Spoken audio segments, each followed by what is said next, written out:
Chapter 1. You are listening at FameTV.info.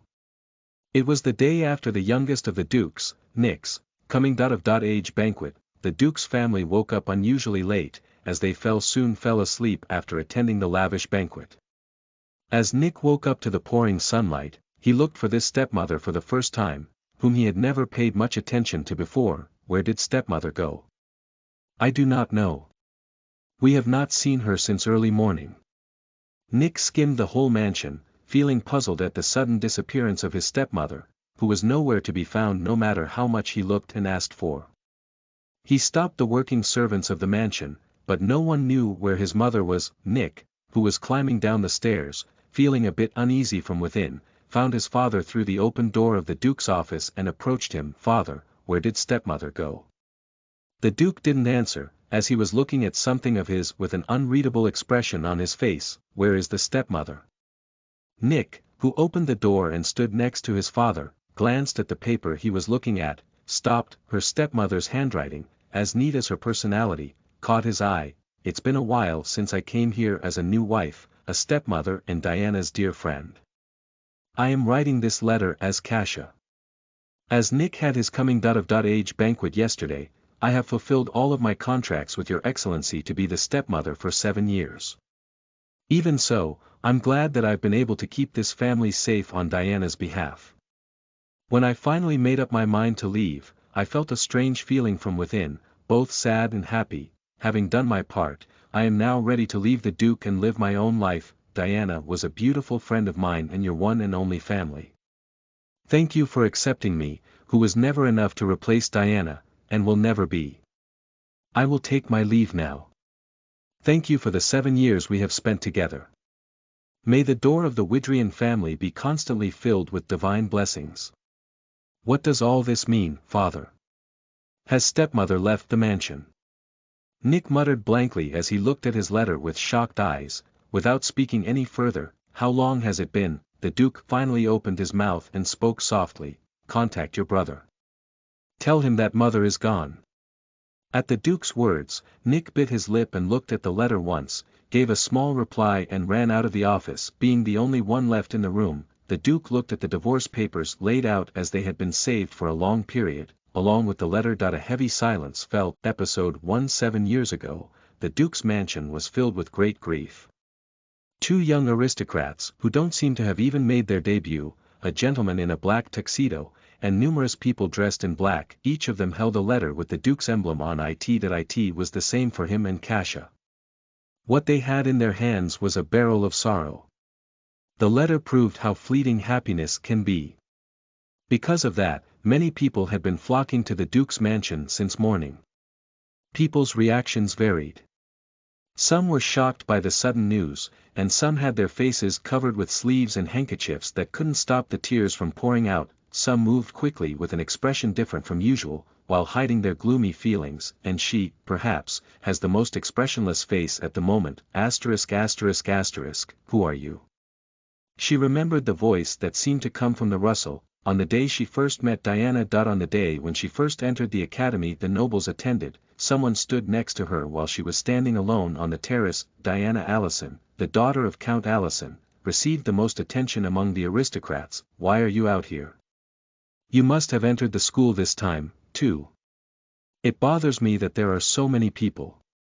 Seeing her different from her peers, Diana seemed curious. She talked for a long time until the entrance dinner party that day passed. Diana started to keep her close, and they started hanging out together. It didn't take long for the little girls to overturn the class distinction and grow the seeds of friendship.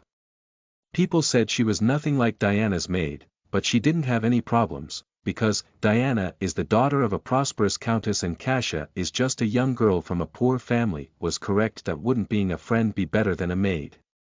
And she really liked Diana. As they entered puberty, Diana fell in love and got married, and they couldn't get along like immature girls anymore. But their relationship continued. Kasia stood always by Diana's side, right from watching her give birth to her children, attending every birthday party, and watching them grow and enter the academy. She was invited to every party, and she used to regularly visit the Duke's mansion. They were both friends and family like sisters, not blood. Related, Dear Nobles, here is the obituary of Duchess Diana Widrian. Looking at the obituary written in the treasure, she couldn't believe how cold her body felt. The sudden loss of the woman who was healthier and brighter than anyone else, she thought it was natural for Diana to live happily ever after, and everyone would have thought the same. How did this happen? Wasn't Madame so healthy? She died in a wagon accident. She could hear the voices of several nobles whispering in from her side. Wagon accident, stopped footsteps. She remembered what Diana said a few days ago, Kasia, if I die suddenly, I will entrust my family to you. What do you mean all of a sudden? Well, you don't know people. Even if you live well, accidents can happen suddenly. I'm just going to let it go. I shouldn't say anything unpleasant. Diana said, come on, Kasia, just answer me. If I disappear, you will definitely protect my family, right? Of course. How can you say that? Kasia thought it was strange because Diana spoke in a solemn voice, and she answered so lightly at the spur of the moment. She was lost in her thoughts for a moment, but soon moved on. Upon entering the Duke's house, the maidservant welcomed the incoming guests with a sad face. The Duke's family had a chaotic atmosphere, but more solemn than ever. People with various expressions were standing in every corner of the living room of the Duke's mansion. As they approached the room door, presumably where Diana was, opened, and the butler slowly walked out. People, including Kasia, walked into Diana's room one after the other, following the guidance of the butler. A large coffin was placed in the middle of the room. In the middle of the overall darkness, there were candles all around. It seems that the body will not be disclosed. She died in an accident, so the condition is. Kasia quietly listened to the voices of people around her. The funeral started soon. Diana Widrian was the most kind and loving duchess. Words reminiscent of Diana, prepared by the butler, echoed through the room. The funeral procession ended finally. Kasia stood expressionless the whole time inside the room, and the nobles around her stumbled and wiped their tears. Soon after, everyone took turns carrying flowers and began to say their final goodbyes in front of Diana's coffin, starting with Diana's husband and her two sons. Diana's parents walked out.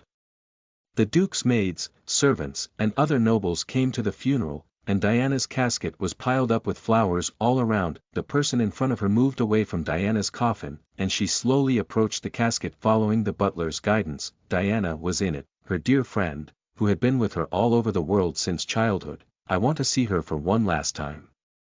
Kasia, who was standing still in front of the coffin, turned her head to the butler. Please let me see Diana. But that is, the butler hesitated at the command of wanting to open the coffin lid. Then a man's voice was heard, open it. Your Grace. It was Diana's husband, Duke Widrian. She glanced back at him, and saw his face immersed in devastating grief. Lady Bennet had a special relationship with my wife. Do whatever she wants. Yes, Your Grace. As soon as the butler answered, the knight standing nearby came and opened the coffin lid. The figure of Diana in the coffin caught her eye. Kasia looked closely at the body. Diana with pure white skin and long, beautiful brown hair. Dressed in a pristine white shroud, she slept peacefully with her eyes closed. The body was not so terribly injured that it could not be seen as someone killed in an accident. She might have hurt her head, as a part of her skull was broken. She was still a beautiful and lovely friend, at least in Kasia's opinion. She slowly reached out her trembling hand to the coffin. As she gathered courage, she held her dead friend's hand. Goodbye, Diana. She smiled while stroking the cold hand that no longer had any warmth. Read latest chapters at Wuxia World. Site only. Thank you for the time we spent together. A painful cry erupted, and that was the last time Diana and I had been together for more than 20 years. Listen to the full novel at FameTV.info, direct link in the description.